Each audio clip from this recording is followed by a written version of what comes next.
Welcome to my channel. इस video में हम इंटरेस्टिंग से इजी से कंसेप्ट देखेंगे हाइपोटेक्टिक के बारे में, जो कि ग्रामेटिकल टर्म है एक और काफ़ी इंटरेस्टिंग टर्म है। तो चलिए स्टार्ट करते हैं अपनी video. A hypotext or hypotetic language is a grammatical structure in which clause or phrase are arranged in a hierarchical or subordinate relationship with one clause modifying or modifying qualifying another।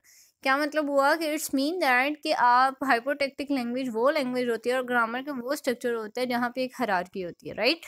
Hierarchy means कि एक arrangement होती है, right, कि एक sequence में चल रहे होते हैं कि एक मेन क्लॉज होगी उसमें और एक सबऑर्डिनेट क्लॉज होगी जो कि दूसरे पे डिपेंडेंट होगी।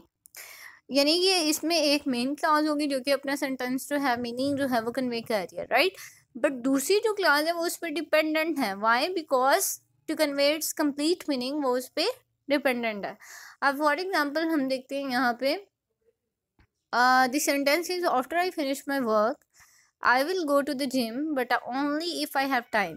यानी कि आपने देखा after I finish my work is a dependent clause, I will go to the gym is independent, or but only if I have time, this is dependent clause। So you can see here is a hierarchical relationship, right, कि एक यहाँ पे first of all तो multiple clauses हैं जो कि link हुई इन hierarchical relationship. Secondly यहाँ पे एक सीक्वेंस है, यानी कि एक मेन क्लॉज थी जो कि जिसके साथ दो डिपेंडेंट क्लॉजेस जो हैं वो अटैच हुई हुई हैं।